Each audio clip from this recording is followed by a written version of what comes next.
If you are planning to use the bucket strategy, there is one decision that matters more than most people realize. It is not how many buckets you have, and it is not the labels you put on them. It is how you refill them. The refill and maintenance rule is where the plan gets stress tested, where complexity creeps in, and where people are most likely to second-guess themselves at exactly the wrong moment. Today, we're going to look at an alternative way to maintain your buckets, first introduced in 2016. It wasn't originally built for the bucket strategy, but fits it really well. It helps take the guesswork out of the equation by giving you a set of rules you decide in advance. If you find topics like this helpful, take a moment to like and subscribe for future content. Your support is very much appreciated. Broadly, there are two camps when it comes to bucket maintenance: the mechanical waterfall refill and simple, bidirectional rebalancing on a static asset allocation. But before we go there, we have to talk about Evensky's original model, because a lot of what people call buckets today is just a variation of that. First, Evensky's original model had only two buckets. Bucket 1 is a cash reserve covering roughly 2 to 5 years of spending. Bucket 2 is the rest of the portfolio in an asset allocation of your choice. You spend from the cash reserve, and when it needs topping up, you refill it periodically from income and by selling whichever asset class has become overweight. The whole point is that, with short-term spending covered by the safe bucket, you are less likely to be forced into selling depressed assets at the worst possible moment. Keep this in mind, since the alternative method we're going to cover today tracks this closely. That takes us to the first bucket maintenance camp, which is what most people picture when they think of bucket strategy: the mechanical waterfall refill. This is the conventional 3-bucket setup, where you move money from the long-term bucket down into the spending bucket on a schedule. It feels psychologically satisfying because you look at your cash bucket and know that your expenses are covered, but it can also be an operational nightmare because of the moving parts and the complexity. So people often simplify it by using bidirectional rebalancing on a static asset allocation. I've covered this in other videos, so I'll leave links to those in the description for you. And that leads us to the second category: static allocation. This camp is popular with those who want the psychological safety of buckets, along with the simplicity of static allocations. The simplified 2-bucket strategy we discussed in another video isn't strictly a static allocation, but it broadly falls into this category. It is essentially a 75-25 portfolio, designed to maintain 6 years of spending in the safe bucket. The reason it isn't strictly static is that you don't rebalance unconditionally. Instead, you use income, plus rebalancing proceeds, to keep that bucket topped up in favorable years, and you spend down the bonds in unfavorable years. Now, if you want to simplify this into a static allocation, I'd build in an extra 25% margin of safety by holding about 7.5 years of expenses in the safe bucket, which effectively puts you around a 70-30 allocation. But if we move from a static allocation to a dynamic one, like the simplified bucket strategy, what rebalancing rules should we use? Bidirectional rebalancing can force you to sell safe assets to buy equities in a downturn.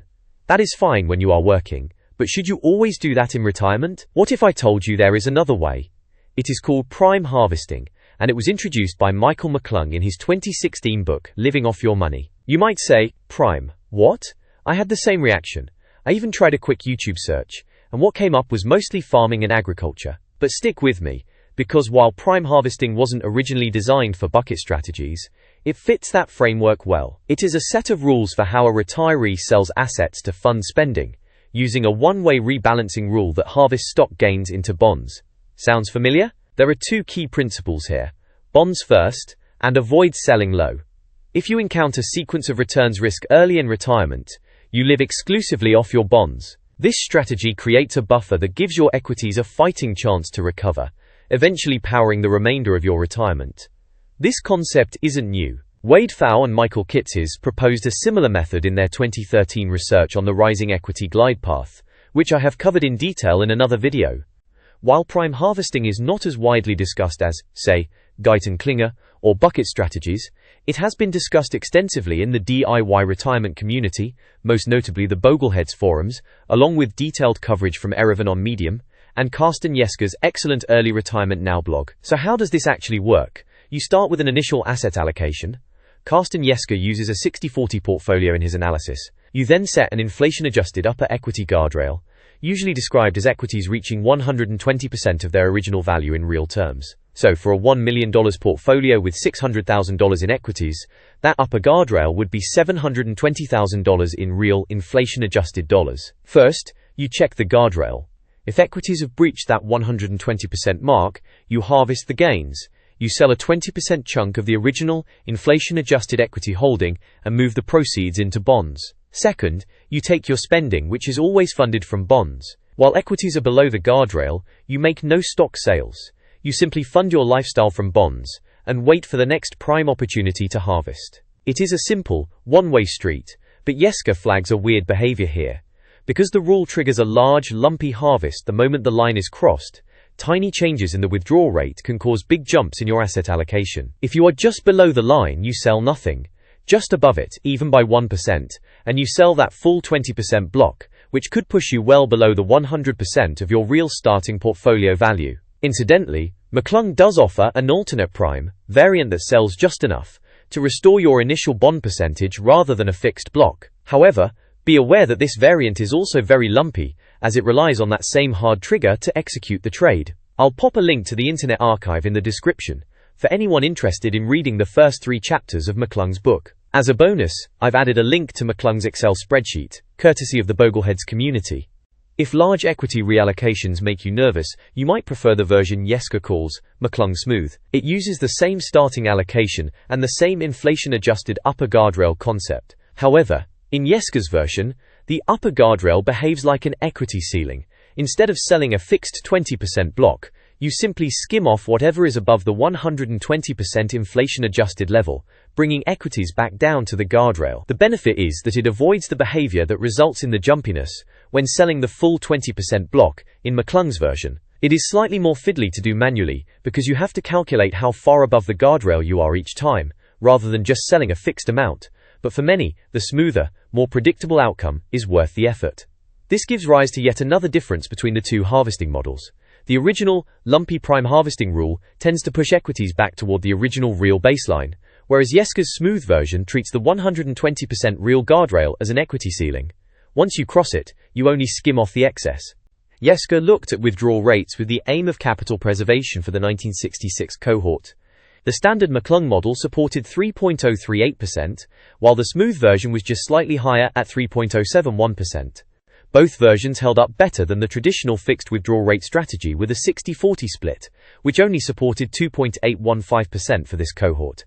We see a similar pattern for the other two cohorts.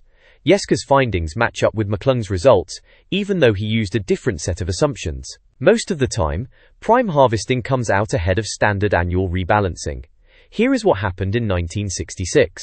For the first 2 decades, the performance of both models was identical. The difficult market conditions caused the bond portfolio to erode slowly over the first 12 years, leaving the retiree to live off an embattled stock portfolio without ever hitting the harvesting guardrails. The two models only diverged when the market finally recovered around 1987. The standard model shifted into bonds in 4 stepwise reallocations, each moving about 20% from equities to bonds.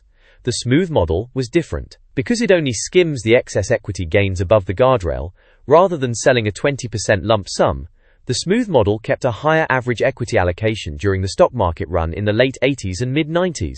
It sounds like a minor detail, but for those planning longer retirements, you will need more equities to generate sufficient growth. The elephant in the room? In this period, prime harvesting can push the investor into a 100% equity position for long stretches, not just once, but repeatedly throughout your retirement. Once the bonds are depleted, the portfolio was in all equities for almost a decade, roughly from 1979 until the market finally recovered in the late 1980s. Because the harvest rule wasn't triggered, bonds weren't topped up for 20 years. And that brings us to the psychological toll. Even if the maths works, I would expect this to be extremely stressful for most retirees, because they are left fully exposed to equity volatility, with no alternative course of action. Equities are all you've got. This is the same reason I criticized the recommendation for a 100% stock portfolio in retirement, proposed by Anna Kulova, Sederberg and colleagues. Let's talk about the advantages of prime harvesting. There are 5. First off, it's conceptually simple. The rule is just no stock sales until stocks have a real 20% gain relative to an inflation-adjusted baseline, then harvest a chunk. Second, it's built for sequence risk mitigation. This is designed to help most in the scenarios where fixed plans struggle. It mitigates forced equity sales, but it doesn't eliminate sequence risk. you can still end up selling equities if your bonds and cash run out. That leads to the third advantage, psychological safety. You typically avoid selling stocks early in a crash because withdrawals are funded from bonds first. Only if bonds run out do you sell equities. Fourth, there's momentum capture. It lets winners run during a bull market because it only harvests after a significant run-up. Prime harvesting rules modestly improved on sustainable withdrawal rates compared to a fixed 60-40 portfolio by around 0.2%. Finally, it can support higher withdrawal rates overall compared to traditional static allocations, especially in unfavorable conditions in early retirement. It achieves this by avoiding selling equities after big drops and to harvest gains only after equities have sufficiently recovered. But it does have some drawbacks, some of which we've already touched on. First, the real danger of 100% equity in retirement. This happens right in the middle of the storm. Another word of caution. Jeske raises the concern that the cushion at 80-20 or 90-10 is simply too small, which increases your risk of running into 100% equity territory. Second, there's that delayed harvest risk. In long, inflation-adjusted sideways markets, the harvest trigger might not fire for many years. You could spend decades drawing down and eventually depleting your bonds before you ever get a chance to refill it, leaving you with a 100% equity portfolio. Third, at the other extreme, it can lead to a bond mountain. In a sustained bull run, you can accumulate far more bonds than you actually need. Fourth, it can be lumpy. Standard prime harvesting reallocates in large 20% chunks, which is a far bigger move than the typical 5% or 10% tolerance bands. Finally, there is no universal consensus on the best starting allocation. Most analysis uses a few example mixes. Unlike static and rising equity glide paths, there is little analysis on the optimum starting asset allocation for prime harvesting. So if I were to overlay prime harvesting onto a simplified bucket strategy, I would make a few changes. First, I would use Jeske's smooth prime harvesting, not because it outperforms the standard model, but because the harvesting behavior is less jumpy. Second, I would reduce the trigger from 20% to 10%. This harvests gains earlier, to keep the bond bucket topped up more frequently, which significantly reduces stress. Less momentum capture, but also less stress.